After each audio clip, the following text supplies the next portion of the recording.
नवंबर 1920 में गांधी जी ने अहमदाबाद में गुजरात राष्ट्रीय विश्वविद्यालय की स्थापना की।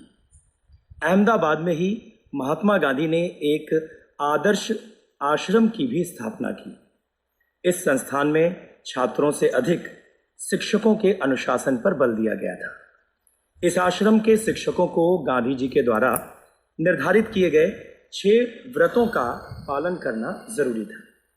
पहला था सत्य का व्रत। इसके अनुसार केवल सामान्य रूप से झूठ का त्याग करना ही काफी नहीं है।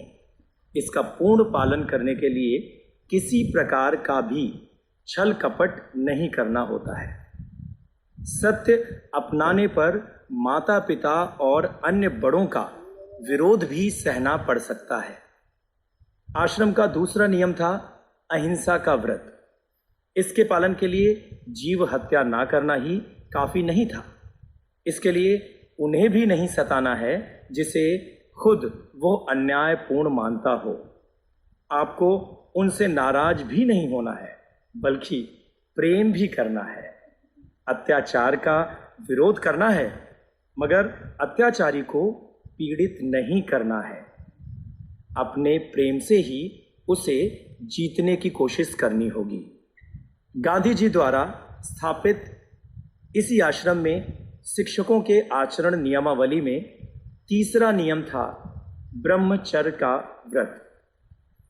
केवल स्त्रियों को कुदृष्टि से न देखना ही इस व्रत का पालन करने के लिए काफी नहीं है, बल्कि पाशविक वासनाओं को पूरी तरह नियंत्रित रखना होता है।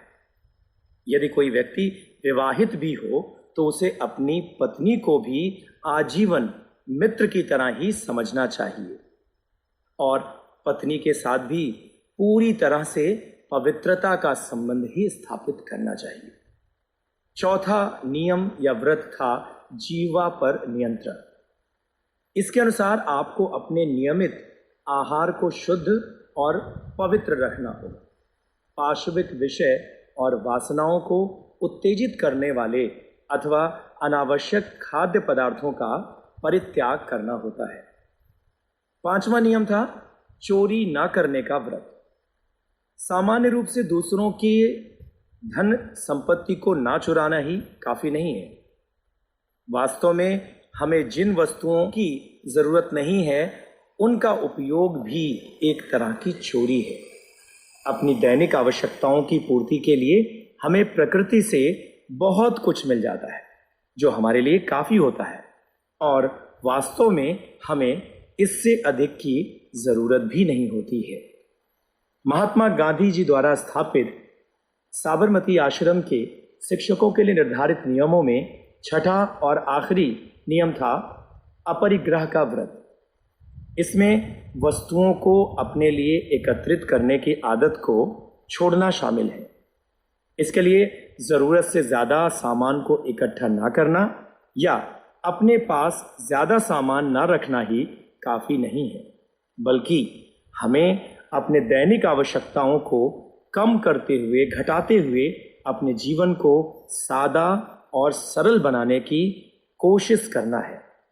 केवल उन्हीं चीजों को अपने पास रखना होता है जो हमारे जीवन यापन के लिए बेहद जरूरी है। गांधी जी के इस विचार में हमने देखा कि उन्होंने शिक्षकों के अनुशासन को अधिक बल दिया है, यहां तक कि बच्चों के या छात्रों के अनुशासन से भी अधिक बल दिया गया। ऐसा इसलिए क्योंकि ये एक सत्य है कि बालक या जो शिक्षार्थी होता है वो शिक्षक के ही गुणों को अपने अंदर ग्रहण करता है। तो यदि शिक्षक में ये गुण पाए जाएंगे जो गांधी जी के हिसाब से बनाए हुए नियम है, तो निश्चित रूप से विद्यार्थी एक सफल और कुशल विद्यार्थी के रूप में आगे आएंगे और हमारे देश को और राष्ट्र को आगे ले जाने में अपनी महती भूमिका निभाएंगे।